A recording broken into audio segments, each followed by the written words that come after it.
we really viewed this as a strategic acquisition on multiple levels. Middle of last year, UrtheCast acquired Diemos Imaging in Spain, and of course we really viewed this as a strategic acquisition on multiple levels in terms of customer access, in terms of complementarity of capabilities. They're much more of an operator and we're much more of an engineering house.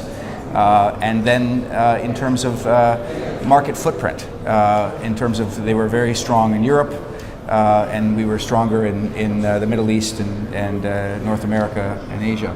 And so what we've seen, I think, has been just a really smooth and successful integration, and we really couldn't be happier with how well that's gone. And the cultural fit has been very, very strong. Yeah. So after 1 year, basically just 1 year after the acquisition, we are now a fully integrated company. We have moved all the operations of the space assets to Spain. Basically, we have a single sales force, we have a single customer service, so we are entering the market as a single company. We have also fostered together the integration into Pangeo as well, the Pangeo Alliance. So now we are not only growing a lot, frankly, in terms of sales and sales opportunity in different geographies and with different customer bases, but we are also learning a lot about new markets and about what the customer really wants, not only for our existing services, but also in terms of future services.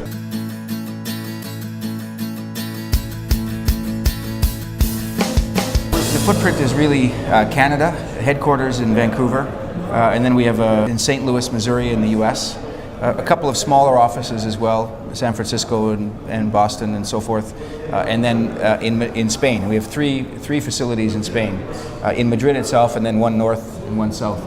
And basically, the Spanish are they're the operators. The daily cadence of operating the satellites, with a really robust operational cycle, and then we're more on the mission engineering and the systems side of the business. During the first few months, we found out which were the synergies, and we basically decided to leverage the capacity of the people we had in Spain and the team we had in Spain, and to concentrate there a few operations.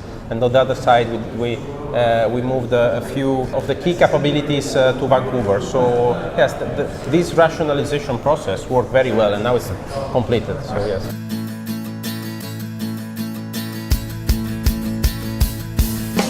In addition to just our core business, growing data from our current assets, we've been focused on three projects simultaneously. The first is our platform, bringing this data to an API-enabled cloud computing machine learning environment, and that's been very exciting. But to support that, we're working on two constellation projects, and we've announced in the past OptiSAR, which is the 16 satellite system of SAR and multispectral flying in very tight tandem formations. But recently we've made a lot of progress in a system we call UrtheDaily.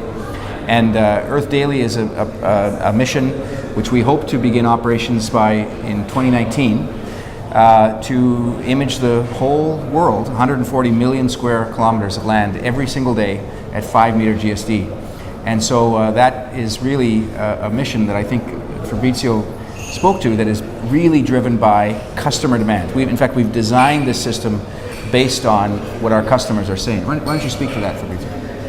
Yeah, frankly, one of the synergies, the good synergies we found out almost immediately, is that we could, let's say, use the customer experience that we accumulated with Deimos One operations in the last few years with engineering design capabilities that we have in Vancouver, so that we basically improved both our future system design based on these customer needs. So, for example, in the case of UrtheDaily, we have our Deimos One mission, which has been flying since 2009.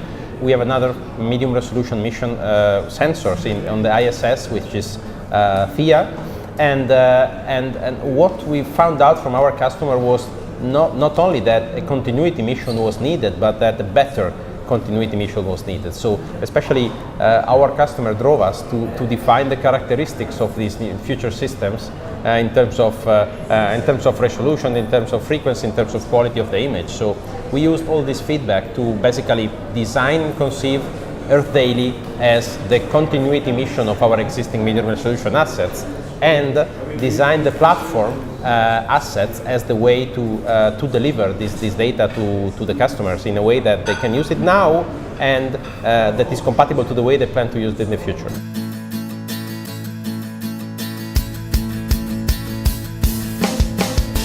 No launches in the next year, but what we're looking to do really is really close the financing case and the business plan for UrtheDaily. We hope to begin basically to put our subcontractors, principally SSTL and Elecnor Demos, under contract for the build phase of that.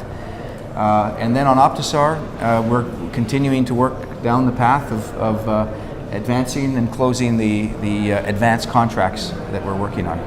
For a structure like ours, which is not huge, at the end we are 250 people, we are doing that. We are doing in parallel the development of the platform. Of course, we are doing the engineering developments on OptiSAR contract, and we are doing the operations and the commercialization of our existing space assets. So yes, let's say we are tackling quite a few things at the same time. So it's an interesting period.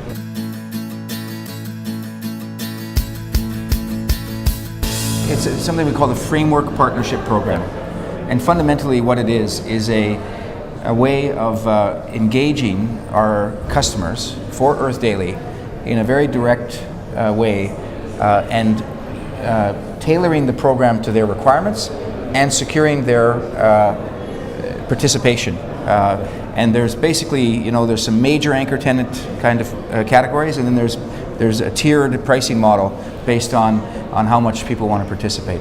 And so we will be unveiling that here in the fall of 2016, and that will really be alongside the whole financing path that we're working on for the satellites. Most of the possible customers we are talking to for this program are either existing customers of our current space assets or are anyway partners of UrtheCast in existing projects. So this is not brand new territory for us. These are people that were already involved somehow in the maybe sometimes in the early phases of the design or in getting the requirements. So yes, that's let's say the culmination of this process before the financing.